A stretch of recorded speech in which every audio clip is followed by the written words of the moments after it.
بسم اللہ الرحمن الرحیم نحمدہ ونصلی علی رسولہ الکریم اما بعد۔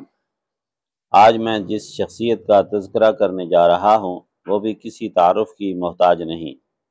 تحریک پاکستان میں نمایاں خدمات انجام دینے والے حضرت مولانا ظفر احمد عثمانی رحمۃ اللہ علیہ کی ہے۔ آپ مولانا شبیر احمد عثمانی رحمۃ اللہ علیہ کے بھائی ہیں۔ آپ 5 اکتوبر 1892 کو دیوبند میں پیدا ہوئے۔ آپ نے ابتدائی تعلیم دیوبند سے حاصل کی اور پھر تھانہ بھون کانپور اور سہارنپور میں مختلف علماء سے فیض یاب ہوئے۔ تحریک پاکستان کی آخری دہائی میں مولانا ظفر احمد عثمانی رحمۃ اللہ علیہ مشرقی بنگال میں درس و تدریس میں مصروف تھے۔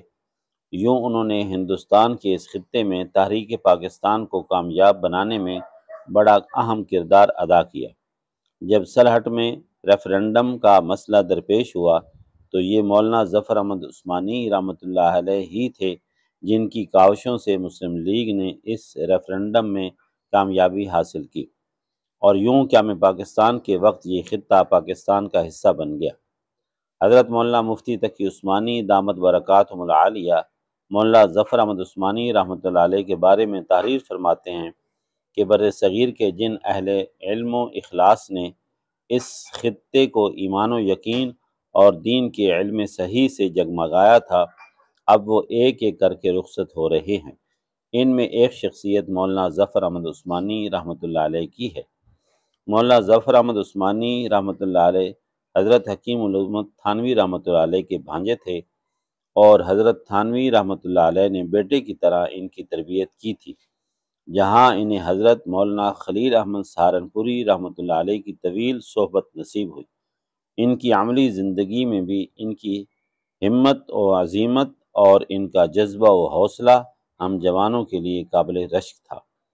آخر وقت تک دارالعلوم اسلامیہ ٹنڈ واللیار میں صحیح بخاری شریف کا درس دیتے رہے، اور 85 سال کی عمر میں ضعف و امراض کے ساتھ بھی نہ صرف 5 وقت کی نمازیں مسجد میں باجماعت ادا کرتے بلکہ ظہر اور عصر کی نمازوں کی امامت بھی خود فرماتے تھے۔ آخر کو یعنی مفتی تقی عثمانی رحمۃ اللہ علیہ کو مشرقی پاکستان کے ایک دورے میں آپ کی رفاقت میسر ہوئی۔